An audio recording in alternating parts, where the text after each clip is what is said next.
തേങ്ങാച്ചോറ് നോക്കാം. Hello guys, welcome back to Asiya's kitchens. ആദ്യമേ നമുക്കൊരു മിക്സിയുടെ ജാർ എടുക്കുക. അതിൽ ഒരു 25 ചെറുള്ളി, 1 സ്പൂണ് പെരുംജീരകം, 1 സ്പൂണ് മഞ്ഞൾപ്പൊടി, ഇത്രയും കൂടെ അരച്ച് മാറ്റി വയ്ക്കാം.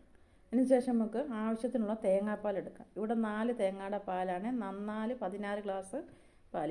4 ഗ്ലാസ് അരിയാണ് ഞാൻ ഇടുന്നത്, അതിനാണ് 16 ഗ്ലാസ് പാൽ. ഇനി ഞാൻ മസാലകളെല്ലാം കൂടെ അരച്ച് വെച്ചിട്ട് അത് നമുക്ക് ഈ തേങ്ങാപ്പാലിലോട്ടൊന്ന് മിക്സ് ചെയ്ത് കൊടുക്കാം.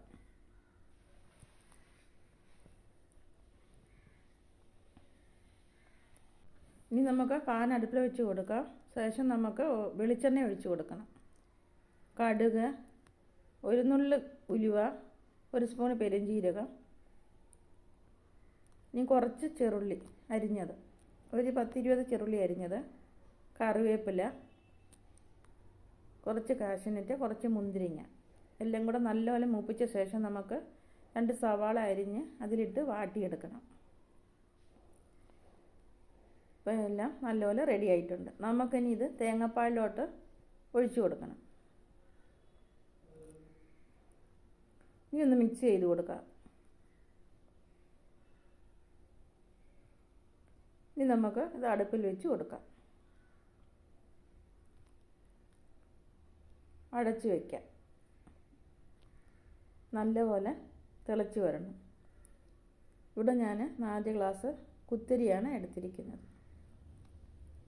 ഇനി തേങ്ങാപ്പാൽ തിളച്ച് കഴിഞ്ഞ് നമുക്ക് ഈ അരി തേങ്ങാപ്പാലിനോട്ട് ഇട്ട് കൊടുക്കാം. നല്ലപോലെ ഒന്ന് ഇളക്കി കൊടുക്കണം.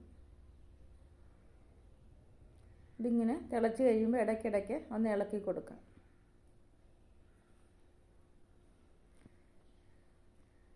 ഒരു 5 മിനിറ്റ് നമുക്ക് ഹൈ ഫ്ലെയിമിൽ വെച്ച് കൊടുക്കണം.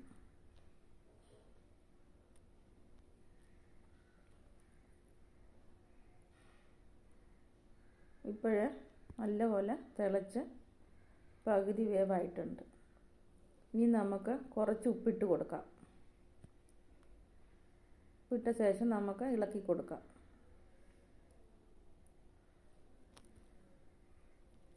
ഇടയ്ക്കൊന്ന് ഇളക്കി കൊടുക്കാം.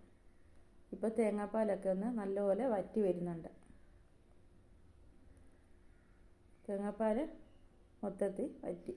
ഇപ്പോൾ തേങ്ങാച്ചോറ് ഇവിടെ റെഡിയായി. അടിപൊളി ചോറാണ്.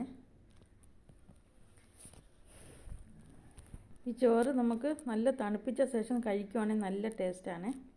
ഇപ്പോൾ ഇവിടെ തേങ്ങാച്ചോറും ബീഫ് കറിയും സാലഡും പരിപ്പ് കറിയും പപ്പടവും എല്ലാം കൂടി സെർവ് ചെയ്യാം.